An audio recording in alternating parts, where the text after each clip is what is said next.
제주 빌라델비아 교회입니다. 마태복음 강해 177번째 시간입니다. 이번 시간에는 마태복음 17장 1절부터 13절 재림의 예표라고 하는 제목으로 함께 나눠보도록 하겠습니다. 소위 말하는 변화산 사건이 묘사된 그런 장면입니다. 여러분들이 익히 잘 알고 있는 내용인데 다소 여러분들 입장에서 이걸 그냥 문자로 읽어버리면 그래서 뭐지? 변화산에 올라가서 예수가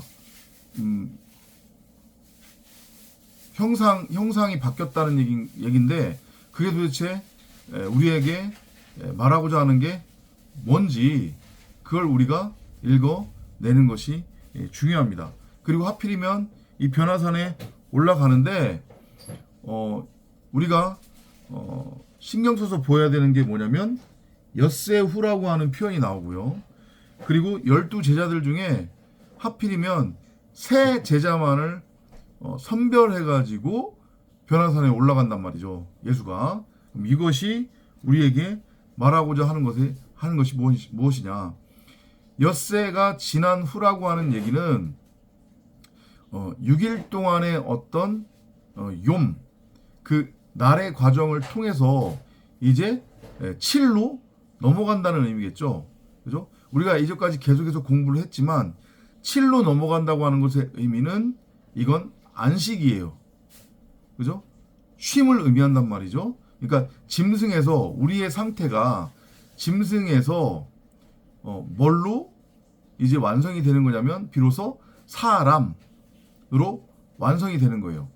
그러니까 이제까지는 이성 없는 짐승의 상태, 곧 그것이 의미하는 것이 무엇이냐면 우리 각자의 마음밭에 심겨져 있었던 성경 66권으로서의 생명나무, 곧 말씀이 우리 안에 이미 우리와 함께 결국은 참 나로서 나의 머리로서 그렇게 자리 잡고 있었는데 그걸 우리가 알아먹지 못하고 우리 스스로 머리 흉내를 내고 있었잖아요. 곧 그것이 의미하는 것이 뭐냐면 나는 무엇이 선이고 무엇이 악인지 그 차이를 분별할 줄 안다는 확신에 차서 내가 내 보기에 옳은 대로 내 멋대로 내 소견대로 선 악을 율법으로 규정하고 정의해서 그걸 내 말로 취해서 육신의 생각으로 육체의 상태로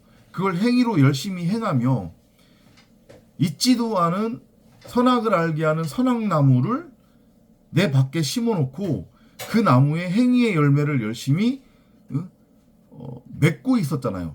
그리고 그 선악나무가 나라고 여기고 나와 하나가 된 그 내 밖에 있는 있지도 않은 선악나무를 하나님이라고 여기며 하나님의 이름으로 부르고 섬기고 있었던 그 상태, 그걸 성경이 이성 없는 짐승, 마른 뼈, 죽은 상태로 그렇게 묘사를 한단 말이죠.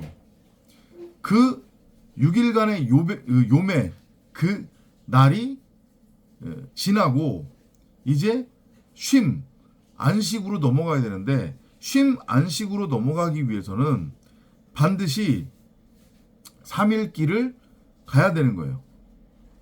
이 3일 길은 무덤에 장사됨, 다나토스의 죽음을 의미한단 말이죠. 이제까지 하나님의 말씀을 살인하지 마, 간음하지 마, 거짓 증거하지 마, 도둑질하지 마라고 하는 육신의 생각으로 오해하고 있었어요. 보암직하고 먹음직하고 보기에 탐스럽기까지 한 육신의 생각, 육체의 눈으로 생명나무를 곡해해서 바라보고 있었던 그 나라고 하는 겉사람, 옛사람, 그 육체로서의 육신의 생각, 율법으로서의 그 예수라고 하는 겉사람이 다나토스로 반드시 죽어야 된단 말이에요.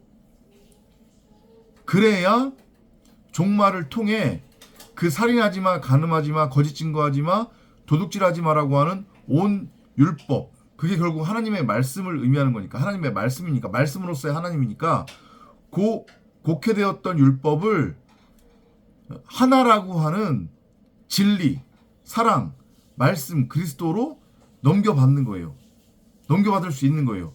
그러면 하늘에서 이루어진 그 뜻, 하늘의 예루살렘 도성이 나라고 하는 땅에 침노에 들어와서 하늘과 땅이 내 안에서 하나가 되는 거예요.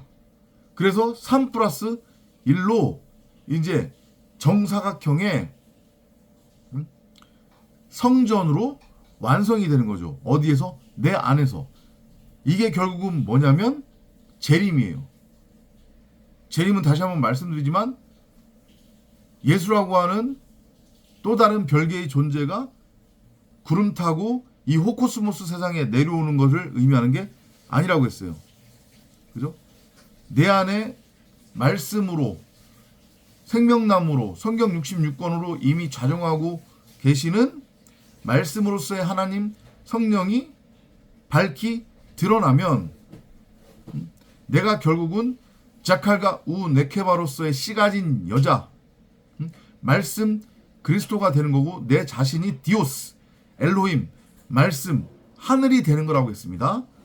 그죠? 결국 내가 하늘이 되는 거고 내가 말씀으로서의 그리스도가 되는 거라고 했어요.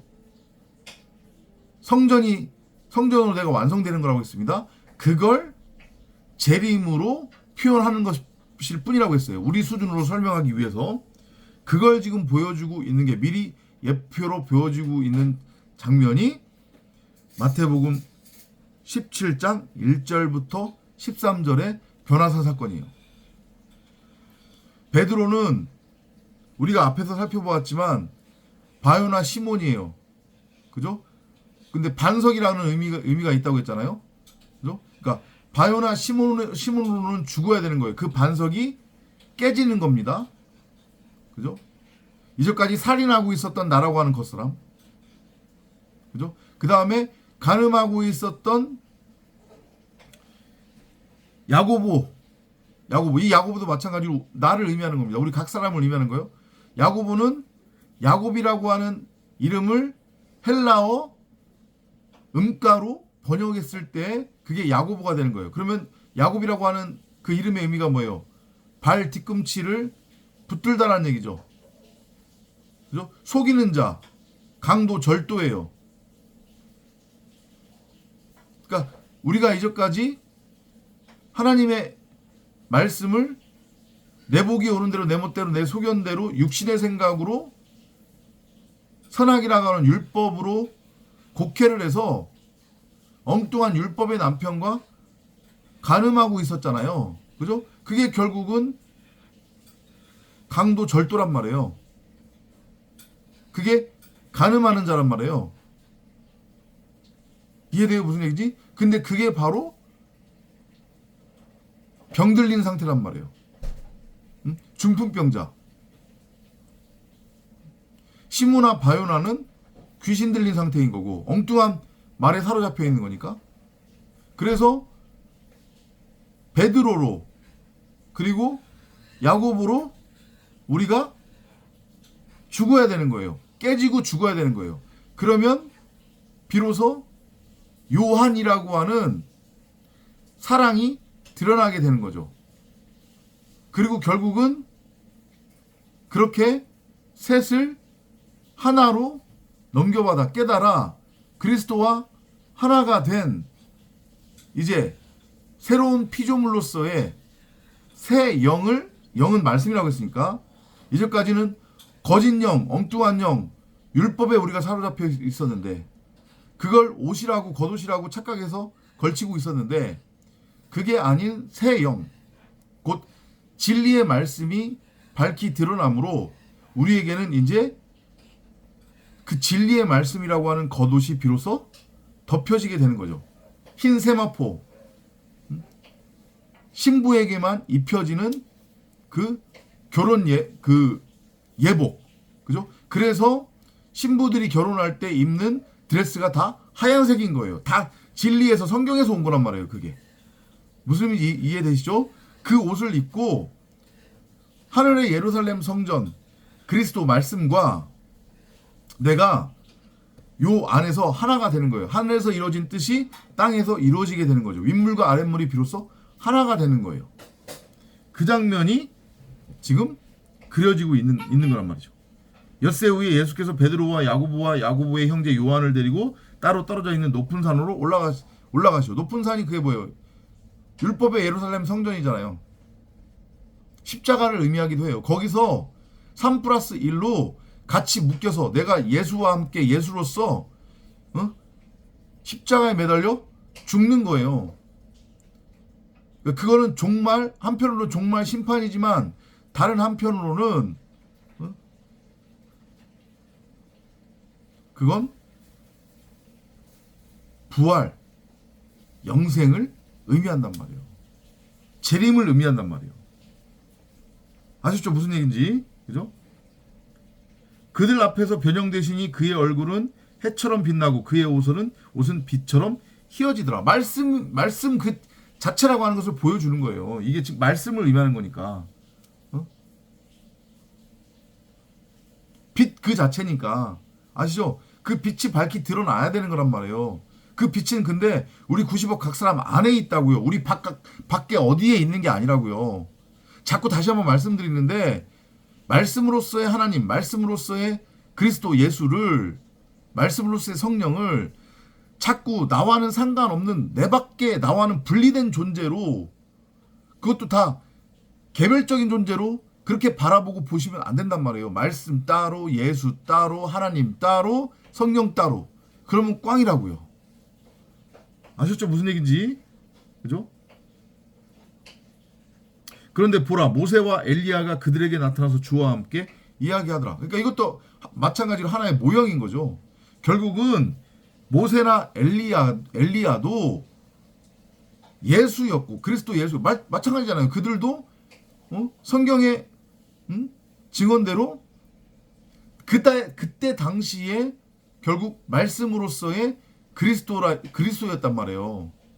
그래서 이 땅에서 복음을 전했잖아요.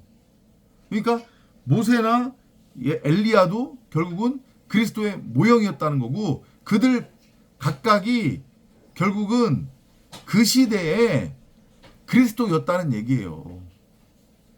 그러니까 이거를 또 이제 이단들이, 신천지나 이런 애들이 이제 오해를 하면, 그래, 그래서 이만희가 우리 총회장이 이 시대에 하나님께서 보내신 그리스도야, 예수야, 이렇게 주장할 수 있는데, 계속해서 말씀드리잖아요. 그죠? 어느 특정한 한 사람만이 예수로 보내지는 게 아니라고 했어요. 그죠? 90억 각 사람이 다 말씀 그리스도란 말이에요. 다만 모세와 엘리야는 그거의 모형일 뿐이에요. 아셨죠? 이걸 여러분들이 잘 알아먹으셔야 돼요. 그러니까 나만이가 아니죠. 그러니까 나만이 그리스도고 내가 바로 부활한 재림한 그리스도라고 주장하는 자들은 그건 완전히 종교 사기꾼들이고 성경의 시옷자도 모르는 정말로 무식한 자들이란 말이에요. 그러니까 지가 재림 예수다, 지가 예수라고 하는 자들한테 넘어가면 안 되는 거예요. 우리 90억 각 사람 모두가 다 말씀 육신, 말씀 그리스도로 이 땅에 보내졌단 말이에요. 다만 그걸 우리 각 사람이 알아먹지 못할 뿐이에요. 이만희가 전하는 말만이 진리가 아니라고요. 이만희가 전하는 말을 들어야 구원받을 수 있는 게 아니란 말이에요. 이만희 말 들으면 다 뭐예요? 지옥이에요. 지옥불이란 말이에요. 그것만 명심하세요. 아셨죠? 이건 지금 현재 세상 기독교나 한국 기독교도 마찬가지예요.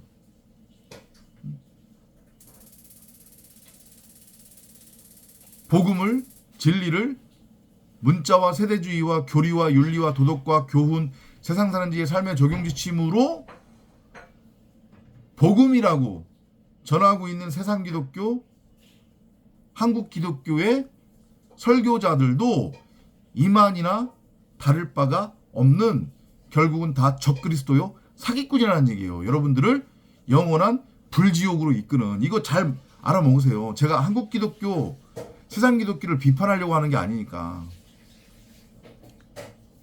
아셨죠?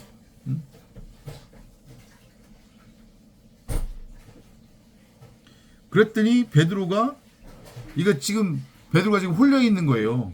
지가 무슨 얘기 하는지도 모르고 우리가 여기에 있는 것이 좋사오니 주께서 원하시면 여기에 장막 셋을 짓되 하나는 주를 위하여 하나는 모세를 위하여 하나는 엘리야를 위하여 짓겠나이다 라고 하더라. 그가 아직 말하는 중인데 보라 빛나는 구름이 그들 위를 덮더라. 보라 구름 속에서 음성이 있어 말하기를 이는 내 사랑하는 아들이요 그 안에서 내가 기뻐하노니 너희는 그의 말을 들으라 하는지라. 이게 결국은 재림이잖아요. 지금 재림의 예표예요.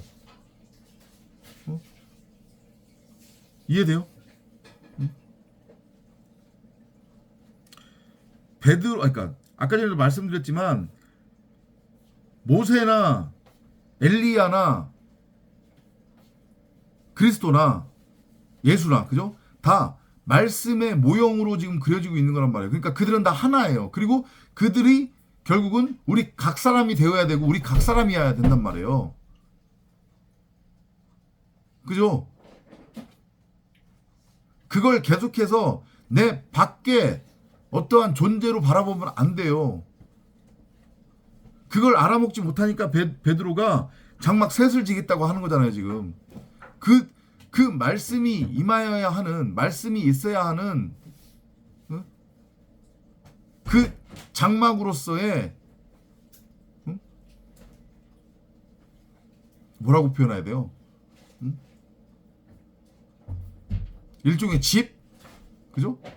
그 집은 우리 각 사람이 되어야 한단 말이에요. 아셨죠? 그래서 3+1로서 그 빛이, 참빛이 밝히 내 안에서 드러날 때에 내가 비로소, 우리 각 사람이 비로소 말씀에 의해 생명을 얻게 되는 하나님의 아들이 될 수 있음을 지금 보여주는 장면인 거고, 그게 바로 뭐냐면 재림의 상태다. 그래서 정확하게 마태복음 17장 1절부터 이 13절에 변화산 사건은 이건 재림을 보여주는, 미리 보여준 예표였다. 재림이라고 하는 것이 무엇인지 이걸 여러분들이 잘 알아 먹으시기를 바랍니다.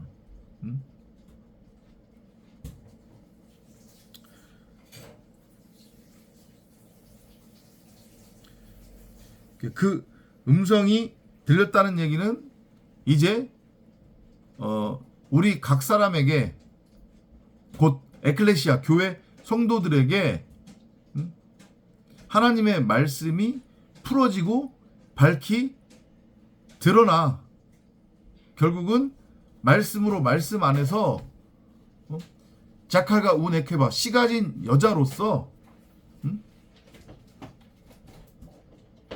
말씀 그리스도로 재창조가 될 것임을 계속해서 보여주는 거예요.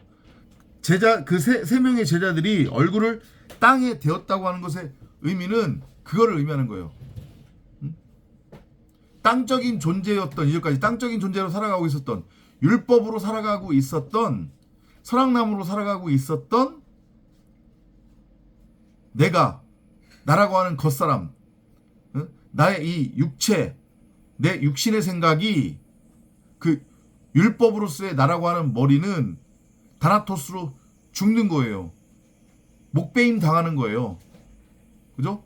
그리고 나서 고개를 들었더니 거기에 뭐만 있어요? 예수만 있잖아요.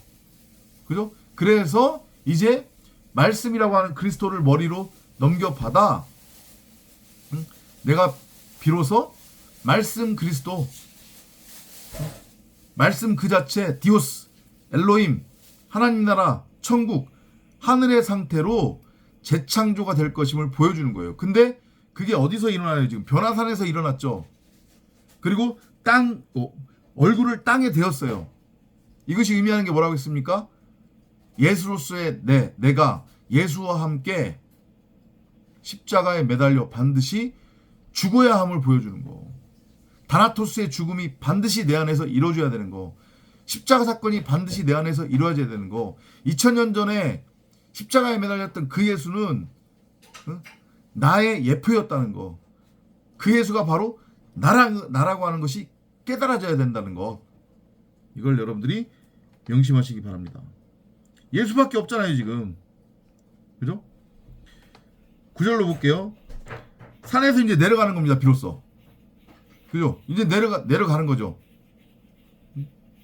윗물과 아랫물이 하나가 되는 거예요.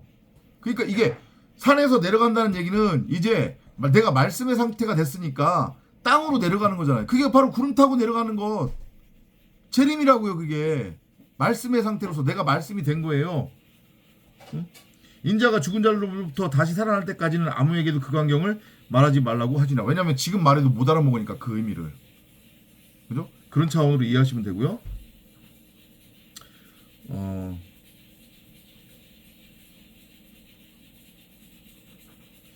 주의 제자들이 주께 물어 말씀드리기를 어찌하여 서기관들은 엘리야가 먼저 와야 한다고 말하나이까? 라고 하니 예수께서 그들에게 대답하여 말씀하시기를 과연 엘리야가 먼저 와서 모든 것을 회복할 것이라. 그 엘리야의 모형이 누구였어요? 또 다른 모형으로 그려진 게 세례 요한이었잖아요. 세례 요한이 와서, 그러니까 결국 세례 요한도 예수 그리스도의 모형이었다는 얘기예요. 세례 요한이 어떻게 죽어요? 목이 잘려서 죽잖아요. 그죠? 그리고 세례 요한이 목이 잘려서 죽으니까 비로소 그리스도가 드러나는 거잖아요. 그 그림이에요. 다 같은 그림이라고요. 이거 다 우리 안에서 일어나야 되는 일이란 말이에요. 우리 각자가 엘리야, 세례 요한이라고요. 그 나라고 하는 육체, 육신의 생각, 겉사람, 옛사람, 첫 하늘과 첫 땅, 그 세례 요한 율법으로서 예수로서의 나라고 하는 머리가 반드시 잘려져 나가야 된다. 십자가에 매달려 죽어야 된다. 못 박혀 죽어야 된다. 그 메시지로 이해하시면 돼요.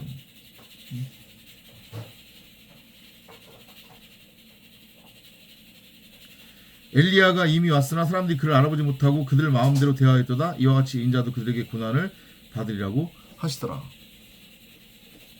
그죠? 엘리야, 왜냐하면 예수가 결국은 엘리야의 모형이기 때문에. 그때서야 제자들은 주께서 자기들에게 세례 요한에 관하여 말씀하신 것임을 깨닫다. 그러니까 다시 한번 정리해서 말씀드리면 우리 90억 각 사람의 육신의 생각, 육체의 상태, 각자가 나는 무엇이 선이고 무엇이 악인지 그 차이를 분별할 줄 안다는 확신에 차서 땅적인 존재로 땅의 왕으로 살아가고 있잖아요. 그죠? 그게 바로 세례 요한이에요. 그 육신의 생각, 그 율법의 예수가 죽어야, 다나토스로 죽어야, 목베임 당해야 비로소 우리 각 사람 안에 심어져 있었던 성경 66권으로서의 말씀 생명나무, 그게 곧 참 하나님이고 그 참 하나님이 곧 우리 각 사람으로서의 참 나니까 씨 가진 여자 자칼과 우 네케바로서 말씀 그리스도로 밝히 드러난다. 이렇게 여러분들이 깨달으시면 될 것 같습니다. 다음 시간에 또 찾아뵙도록 하겠습니다.